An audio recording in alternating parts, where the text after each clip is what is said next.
Nitin highly anticipated heist comedy entertainer Robin Hood Sreeleela కథానాయికగా నటించింది. వెంకీ కుడుముల దర్శకత్వం వహించిన ఈ సినిమాని మైత్రి మూవీ మేకర్స్ నిర్మిస్తోంది. ఈ చిత్రంలో నటకిరీటి రాజేంద్ర ప్రసాద్ కీలక పాత్ర పోషించారు. ఈ సినిమా మార్చి 28న థియేటర్స్ లో విడుదలకు సిద్ధమవుతుంది. ఈ నేపథ్యంలో నటకిరీటి రాజేంద్ర ప్రసాద్ విలేకరుల సమావేశంలో రాబిన్ హుడ్ విశేషాలు పంచుకున్నారు. నేను సినిమా ఇండస్ట్రీకి వచ్చి 48 ఏళ్లైంది.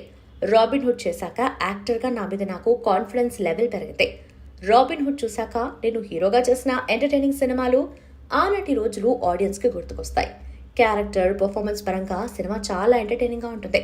దర్శకుడు వెంకీ అద్భుతంగా రాశాడు, తీశాడు కూడా. నేను హీరోగా నటించిన పాత రోజులు మళ్లీ గుర్తుకొచ్చాయి. ఈ సినిమా క్యారెక్టర్ పట్ల చాలా హ్యాపీగా ఉన్నా. ఇందులో ఇండియాలోని హైయెస్ట్ సెక్యూరిటీ ఏజెన్సీ నాదే. నా ఏజెన్సీలో పనిచేయడానికి హీరో వస్తాడు. ఇంతకంటే కథ చెప్పకూడదు. ఈ కాంబినేషన్లో చాలా అద్భుతంగా ఉంటుంది. ఇందులో నా టైమింగ్ నితిన్ ఫాలో అవ్వాలి, నితిన్ టైమింగ్ నేను ఫాలో అవ్వాలి. క్యారెక్టర్స్ అలా డిజైన్ చేయబడ్డాయి. మేమిద్దరం వెన్నెల కిషోర్కి దొరకకూడదు. సినిమా చూసినప్పుడు భలే గమ్మత్తుగా ఉంటుంది. ఇలాంటి ఎంటర్టైనింగ్ సినిమా చేసి చాలా కాలమైంది.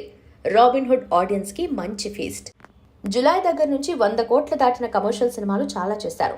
నితిన్ కి రాబిన్ హుడ్ సినిమాతో స్టేచర్ మారిపోతుంది. వెంకీ కుడుముల చాలా బిగ్ డైరెక్టర్ అవుతారు. ఈ మధ్య కాలంలో one of the best character robin hood లో చేశారు. డైరెక్టర్ వెంకీ స్పెషల్ గా ఈ క్యారెక్టర్ ని నా గురించి రాసుకున్నారు. వర్క్ చేస్తున్నప్పుడే చాలా ఎంజాయ్ చేస్తూ చేసిన సినిమా ఇది. వెంకీ త్రివిక్రమ్ దగ్గర అసిస్టెంట్ గా చేశారు. ఆయన లక్షణాలు అన్నీ వచ్చాయి. డైలాగ్ లో మంచి పంచ్ ఉంటుంది.